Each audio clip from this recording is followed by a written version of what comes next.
तो हेलो बच्चों, आइए आज के क्लास में आप लोगों का स्वागत है। और आज हम लोग क्या करने वाले हैं, आज हम लोग कांच प्रिज्म के परावर्तन के अपवर्तनांक के लिए आज उसका सूत्र प्रमाणित करने वाले सिद्ध करने वाले हैं। यानी प्रिज्म के पदार्थ का अपवर्तनांक निकालेंगे आज हम लोग। प्रिज्म के पदार्थ का अपवर्तनांक और उसका जो है फार्मूला ये आज हम प्रमाणित करने वाले हैं। क्या, म्यू बराबर साइन ए प्लस डेल्टा एम बटा में साइन ए बटा में 2। आज हम इसे प्रमाणित करने वाले हैं, आज हम इसको प्रूफ करने वाले हैं। ठीक है, ठीक है। तो ध्यान दीजिएगा आप लोग, ये आपका एग्जाम से लेकर एग्जाम के लिए अति महत्वपूर्ण क्वेश्चन है। और एग्जाम में आपका 5 नंबर का क्वेश्चन ये आएगा, 5 नंबर आपको देता है। ठीक है ना, अति महत्वपूर्ण क्वेश्चन है। ठीक है, तो चलिए आज इसको हम प्रमाणित करते हैं, सिद्ध करते हैं। ठीक है, तो ध्यान दीजिएगा, यहाँ पर सबसे पहले मैंने एक प्रिज्म बना लिया है, प्रिज्म का एक सतह प्रिज्म बना लिया है। और इस वाले का नाम देते हैं हम पी, ठीक है ना, और ये वाले बिंदु का नाम देते हैं क्यू। पी क्यू ये आपका आपतित किरण होगा। हम यहाँ पर ले लेते हैं कि पी क्यू को मान लेते हैं, पी क्यू बराबर ये आपतित किरण है, आपतित आने वाली किरण, आपतित किरण। ठीक है ना, आपतित किरण है। ठीक है, और ये आपका रिफ्लेक्टेड किरण यानी कि निर्गत किरण है। कौन, एन एस और आर मानते हैं इसको, एस और आर ये आपका निर्गत किरण है। क्या, निर्गत किरण है। ठीक है ना, इसको हम निर्गत किरण और इसको हम आपतित किरण, आपतित किरण नाम देते हैं। ठीक है ना, यहाँ पर आप लिख सकते हैं इसको भी कि एस और आर ये आपका निर्गत किरण है। क्या, निर्गत किरण है, निर्गत रे है। ठीक है, ये तो समझ में आ गया ना। अब आगे हम बात करते हैं, थोड़ी सी समस्याएं हो रही है मुझे बैठने में। आगे हम बात करते हैं, तो ध्यान दीजिएगा, यहाँ से इसको हम मान लेते हैं क्या, एन मानते हैं, और इसको कर देते हैं एन डैश। ठीक है भैया, एन क्यू जो है ये आपका लंब है। देखिए एन क्यू को हम क्या डाल दिए, लंब डाल देते हैं। इसको लंब डालें, थोड़ा सा फिगर हमें थोड़ा सा टेढ़ा बना दिए, इधर आना चाहिए था। यहाँ पर हम लंब डाले हैं। ठीक है ना, मान लीजिए आप लोग यहाँ पर लंब ये आपका 90 डिग्री है, यहाँ पर लंब डाले हैं। ठीक है ना, और यहाँ पर भी ये लंब है 90 डिग्री है। थोड़ा सा और इसे मुझे इधर करना चाहिए था। ठीक है ना, लंब डालें, तब मान लेते हैं कि एन क्यू लंब है कहाँ, ए बी पर। उसी प्रकार इधर एन डैश आर लंब है ए सी पर। ठीक है ना, एन डैश आर लंब डाल दी हम ए सी पर। ठीक है ना, मानते हैं कि दोनों बिंदु टी बिंदु पर दोनों ये क्या विचलन है आपका, ये क्या है, विचलन है। इसको थोड़ा सा बढ़ाना पड़ेगा मुझे, और इसको एक नाम देते हैं के। ठीक है ना, के टी एस ये आपका विचलन है। ठीक है ना, तो इस विचलन को हम डेल्टा मानेंगे, विचलन को डेल्टा मानते हैं। ठीक है ना, इतना समझ में आ गया। और यहाँ पर ध्यान दीजिएगा, ये जो है ना, देखिए पी क्यू, यहाँ पर पी क्यू जो बना है पी क्यू एन, यहाँ पर ये वाला कोण, तो इस वाले कोण को हम मानते हैं आई। ये वाला कोण क्या हो जाएगा आपका, आई। ये आपतन कोण है। ठीक है ना, और ये इसको हम माने ई, ये आपका निर्गत किरण है, अपवर्तन कोण है। ठीक है ना, ई मान लिए। ठीक है ना, तो चलिए हम क्या करते हैं, यहाँ पर मान लेते हैं कि कोण पी क्यू एन बराबर, इसको आई माने हैं क्योंकि ये आपका आपतित किरण है। ठीक है ना, आपतन कोण है, आपतन कोण है, जिसको हम आई माने हैं। ठीक है ना, ये नहीं आप छोड़ भी सकते इसको। ठीक है, इसको क्या माने हम लोग, आई माने हैं। ठीक है, और बात करें एस आर एन डैश। ठीक है ना, एस आर एन डैश ये आपको ई माने हैं, तो कोण एस आर एन डैश को हम ई माने हैं, ये आपका अपवर्तन कोण है। ठीक है ना, अपवर्तन कोण है। ठीक है, ये जस्ट आपको लिख रहे हैं कि समझ में आए। ठीक है, आया समझ में। अब हम बात करें थोड़ी सी और, देखो यहाँ पर थोड़ी सी और बात करते हैं। तो यहाँ पर इस वाले एंगल को, जो यहाँ पर एंगल बन रहा है हम लोगों का, इस वाले एंगल को हम मानते हैं आर। ठीक है ना, इसको मानते हैं R1। ये वाला यहाँ का जो एंगल है, इस वाले एंगल को हम मान लेते हैं R1। ठीक है, इस वाले एंगल को क्या मानेंगे हम लोग, R1 मानेंगे। ठीक है ना, R1, और इस वाले एंगल को मान लेते हैं हम R2। हम मानते हैं कि दोनों जो है एक ओ बिंदु पर मिलती है। ठीक है ना, तो कोण यहाँ पर बनेगा कोण आर क्यू ओ, कोण आर क्यू ओ, R2 है। ठीक है ना, इसको R2 माने, और देखिए कोण आर क्यू ओ को हम R2 माने, ठीक है। यहाँ पर लिखेंगे कोण आर क्यू ओ, यहाँ पर आर क्यू ओ R1 है, R1, और कोण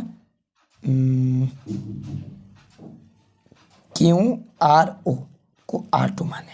चलिए लिख लिया ना, यहाँ तक आपको समझ में आ गया। और विचलन भी देखते हैं कि कोण के टी एस, ये के टी एस ये आपका विचलन है। थोड़ा सा उसे हाईलाइट कर देते हैं, समझ में आएगा। देखिए ये आपका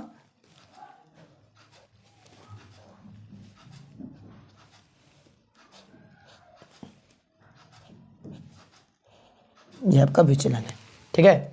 चलिए तो विचलन को हम माने हैं KTS को यहाँ पर डेल्टा माने हैं, ठीक है ना। KTS का मान कितना है, डेल्टा माने हैं, ठीक है।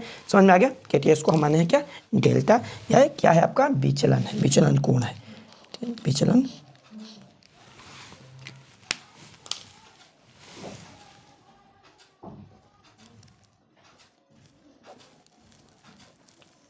विचलन कोण है, ठीक है।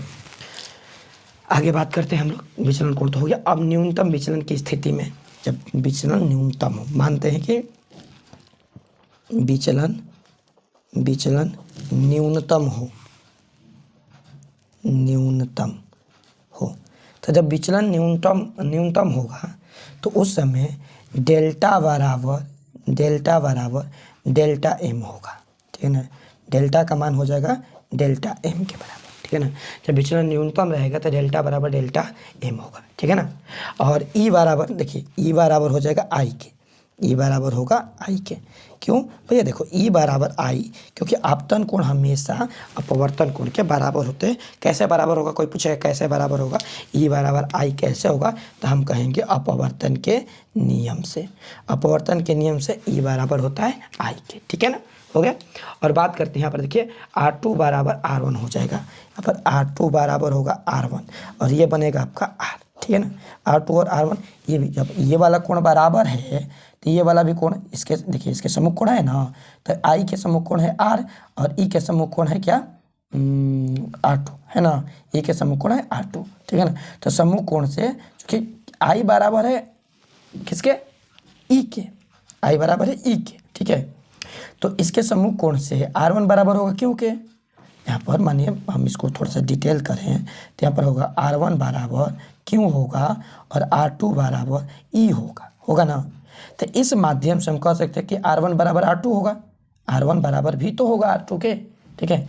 और R1 R2 दोनों बराबर है तो इसको हम मान लिए R समझ में, R1 बराबर R2 बराबर R। थोड़ा सी हमें सहायता करेगा आगे बनाने में, ठीक है। ये वाला चीज़ तो समझ लिया आप लोग। अब हम बात करें तो देखिए इसको हम समीकरण 1 मान लेते हैं, इसको इक्वेशन नंबर 1 मानकर छोड़ देते हैं, ठीक है। अब चूंकि होता क्या है, हम R1 R2 की बात करें तो थोड़ा यहाँ पर देखिएगा, तो ट्रायंगल बना हुआ है। यहाँ पर एक कोण ए है ना, तो इसमें थोड़ा सा ध्यान दीजिएगा आप लोग। तो ए क्यू ई में ये कोण, यहाँ पर आप लोग थोड़ा सा यहाँ पर ध्यान दीजिएगा। तो ये वाला जो कोण है, इस दोनों कोण का योग इसके बराबर होगा कि नहीं, होगा ना। इन दोनों कोण का योग बराबर होगा इसके, होगा। तो उसी प्रकार इस दोनों कोण, मतलब ये भी दोनों कोण का योग, तो इन दोनों कोण का योग भी बाह्य कोण का योग बराबर होता है 1। तो इन दोनों का भी योग 1 ही बराबर होगा, क्योंकि ये इसमें जितना भी घटाएंगे उतना बचेगा, यहाँ से जितना घटाएंगे उतना बचेगा, तो दोनों का योग 1 के बराबर होगा। मतलब हम कह सकते हैं कि R1 प्लस R2 बराबर हो जाएगा 1, R1 प्लस R2 बराबर होगा 1 है। इसको समीकरण 2 बना लेते हैं, ठीक है ना। R1 प्लस R2 बराबर होगा आपका 1 है। इसे हम कर लिए समीकरण नंबर 2। चलिए इसको थोड़ा सा लाइट कर देते हैं, ओके। अब क्या करेंगे, समीकरण 1 में R1 और R2 का मान रख दें, ठीक है ना। यहाँ पर समीकरण 1 का मान जो है, चूँकि R1 R2 बराबर, सॉरी यहाँ पर R1 होगा ना, R2 बराबर है R1 के, बराबर है R के, मतलब इसका अर्थ यह हुआ कि R2 के जगह पर R लिख सकते हैं, R1 के जगह पर R लिख सकते हैं। मतलब R1 के स्थान पर लिखेंगे R होगा, अब प्लस यहाँ पर भी R बराबर हो जाएगा A। कहाँ से, तो कहेंगे समीकरण 1 से, ठीक है। अब ये R कितना होगा, 2R बराबर A होगा, मतलब R बराबर A बटा में 2 होगा। R का मान कितना हो जाएगा, A बटा में 2। आर बराबर निकल गया हमारा ए बटा में 2, ठीक है ना। अब देखिए क्या होता है कि ए जो यहाँ पर है, अब यहाँ पर ध्यान दीजिएगा थोड़ा सा आप लोग, देखिए तो यहाँ पर चूँकि विचलन की हम बात करें तो विचलन हमारा क्या है, ए डेल्टा है ना, तो देखो डेल्टा प्लस ए, डेल्टा प्लस ए, डेल्टा प्लस हम ए करेंगे तो ये बराबर होता है आई प्लस ई के, डेल्टा प्लस ए बराबर होता है आई प्लस ई के, याद रखिएगा डेल्टा प्लस ए। आई क्या है, आपतित किरण अपरिवर्तित किरण, यानी किसी भी विचलन का मान उसके ए एरिया और उसके आपतन और परावर्तन कोण के योग के बराबर होता है, इतना नियम है ना, ठीक है। तो यहाँ पर ये बराबर हो जाएगा। अब क्या करते हैं यहाँ पर ध्यान दीजिएगा कि चूंकि डेल्टा का मान जो है ना, डेल्टा बराबर है डेल्टा एम के, तो डेल्टा का स्थान पर रखेंगे डेल्टा एम रख देंगे ना, और ए के स्थान पर ए को छोड़ देंगे, चूँकि हमें जो सिद्ध करना है उसमें ए लाना है, जो सिद्ध करना है एक बार दिखा देते हैं कि सिद्ध क्या करना है। सिद्ध करना है हमें कि ए प्लस डेल्टा एम बटा में 2 बटा में साइन ए बटा में 2 है ना, तो जो सिद्ध करना है उसमें ए को लाना है। तो यहाँ पर होगा डेल्टा प्लस ए को छोड़ देते हैं बराबर, और आई और ई का बात करें हम लोग तो आई और ई का मान रखेंगे तो आई और ई बराबर है आपस में, तो आई और ई बराबर है, तो यहाँ पर हम आई को छोड़ सकते हैं, ई को छोड़ सकते हैं, किसी एक को हम छोड़ेंगे तो किसी एक को किसको छोड़ेंगे, तो हम आई को छोड़ते हैं। चलिए आई प्लस ई चूँकि बराबर है किसके, तो ई बराबर है आई के, है ना, तो यहाँ पर आई ही रख देते हैं। तो ये बनेगा आपका यहाँ पर नया समीकरण बनेगा कि आई बनेगा 2i बराबर डेल्टा एम प्लस ए हो जाएगा। अब आई इधर भेजेंगे दो को, तो आई बराबर मिलेगा हमें डेल्टा एम प्लस ए बटा में 2, डेल्टा एम प्लस ए बटा में 2 मिल गया ना। अब ध्यान दीजिएगा थोड़ा सा और बचा है, बस हो गया हम लोग का कंप्लीट ही है। अब ध्यान देना है आप लोगों को। तो देखिए मेरे प्यारे साथियों कि चूँकि हम जानते हैं कि म्यू बराबर, इसे म्यू पढ़ते हैं, तो म्यू बराबर होता है साइन आई बटा में साइन साइन आर। अब पूछेगा कोई कैसे, तो कहेंगे स्नेल के नियम से, स्नेल से, ठीक है ना, स्नेल का नियम होता है ना साइन आई बटा में साइन आर, जिसे म्यू कहते हैं, ठीक है ना। ठीक है, तो आपका म्यू का मान हो गया, यानी ये म्यू बराबर आपका निकल गया। अब क्या करेंगे हम लोग कि यहाँ पर आई जो है ना, देखिए आई है, तो यहाँ पर जब हम म्यू के मान को रखेंगे, साइन आई बटे में साइन आर है, तो साइन आई, देखिए यहाँ पर क्या करते हैं, तो देखिए यहाँ पर क्या करते हैं कि इस म्यू में हम इन मान को फिल करते हैं। देखिए जैसे म्यू बराबर साइन और आई का मान यहाँ पर रखेंगे, तो आई का मान क्या मिला है हमें, आई का मान मिला है डेल्टा एम प्लस ए बटा में 2 मिला है ना, और बटा में साइन आर का मान रखेंगे। तो भैया आर बराबर हम निकाल चुके हैं, इधर ही निकाले हैं, आप लोगों को दिख रहा होगा कि आर बराबर होता है ए बटा में 2, यहाँ पर निकाल दिए, आर बराबर होता है ए बटा में 2। तो हम यहाँ पर क्या करेंगे, आर के मान को यहाँ पर रखेंगे, तो आर का मान रखेंगे हम यहाँ पर ए बटा में 2, ठीक है। तो हमारा फाइनल यहाँ पर मिल गया। देखिए यही तो प्रमाणित करना था ना, इसी को सिद्ध करना था, यहाँ पर हम फाइनल मिल गया कि म्यू बराबर साइन डेल्टा एम प्लस ए बटा में 2 और बटा में साइन ए बटा में 2, ये हमारा फाइनल मान मिल गया, ठीक है। इसी को प्रूव करना था, प्रूव हो गया।